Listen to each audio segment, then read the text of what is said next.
Did you know that we have channel memberships now? If you'd like to help support this channel, get some exclusive Kowabana emotes to use in the comments, as well as an exclusive badge by your name, click that join button now to find out more. Every bit of support really helps. Thanks guys. Monkey booze.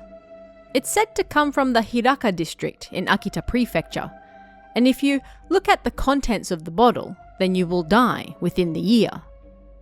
Commonly, the monkey booze that most people know of is the type actually made by monkeys.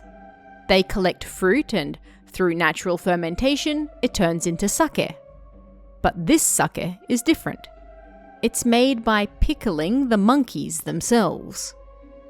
As the story goes, first, the skin and flesh of 3 monkeys is removed, and then their livers and back flesh are soaked in cold water for 30 days.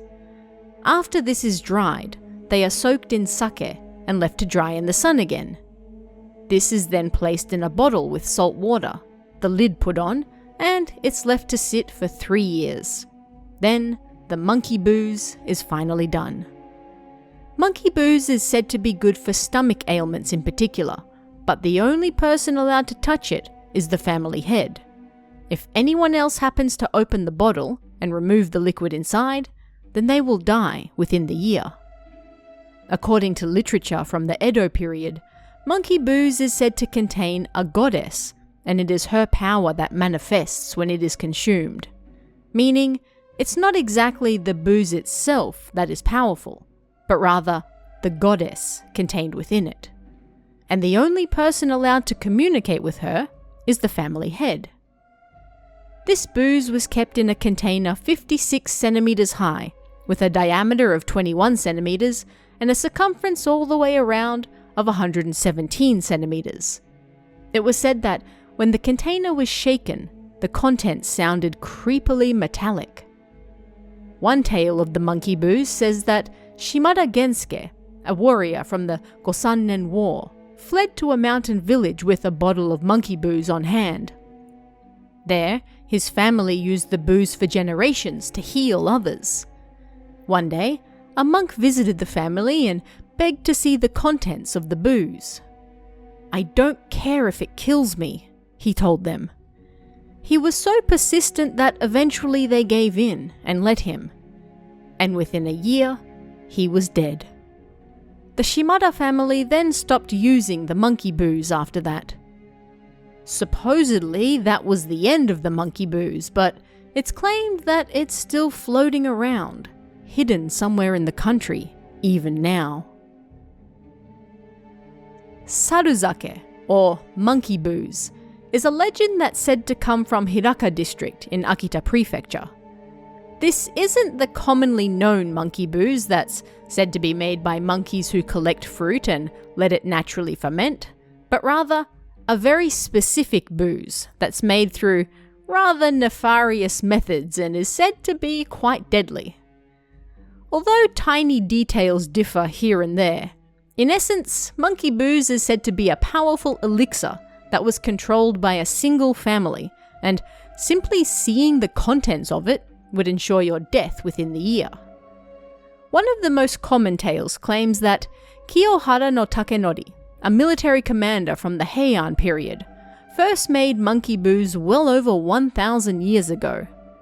He did so using the back flesh and gallbladders, or livers, depending on who you ask, of several monkeys, pickling these and adding them to sake. When Kiyohara no Takenori died in battle, one of his men, Shimada Gensuke, knew of the legends surrounding this mysterious monkey booze, so he grabbed it from the castle and fled with it before it could fall into enemy hands.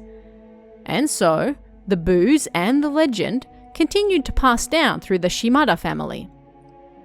It was a powerful elixir that could heal many illnesses, yes, but it could also kill simply by looking at it.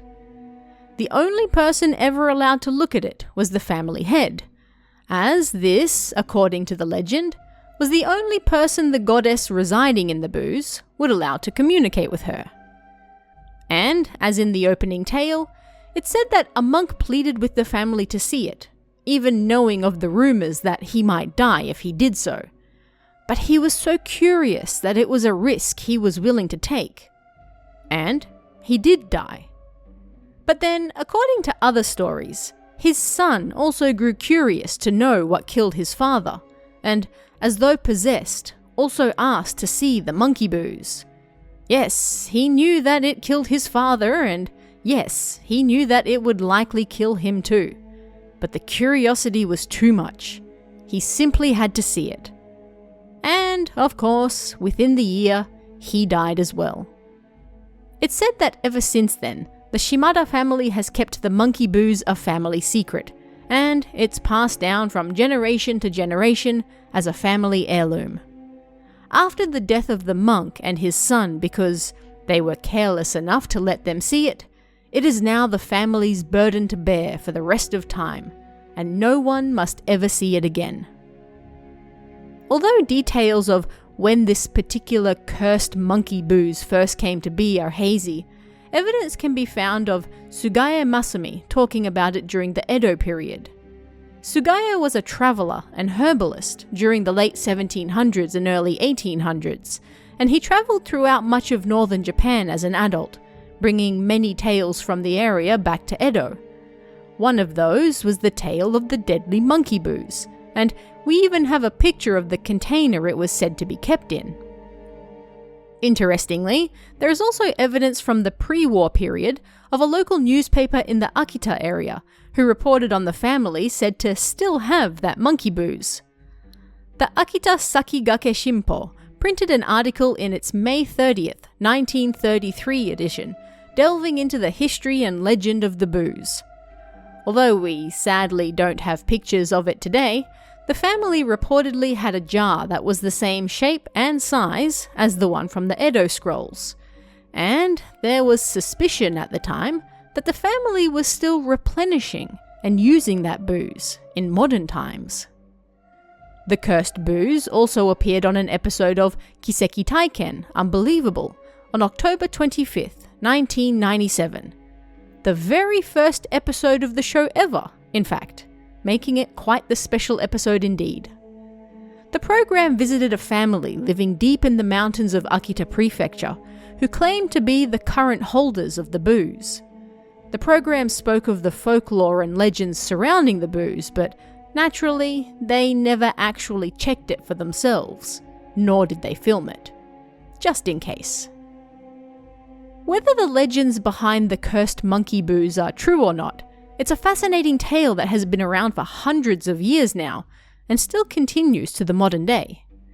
While there might be plenty of people willing to risk their lives for a glance at the contents, it's apparently being safely kept in the mountains of Akita Prefecture, where it can no longer harm anyone. And as for whether it's still actually being used today, well, the mystery is all part of the fun, isn't it? But what did you guys think of this one? Do you have any similar local legends in your area? Let me know in the comments below, and I'll see you again next time.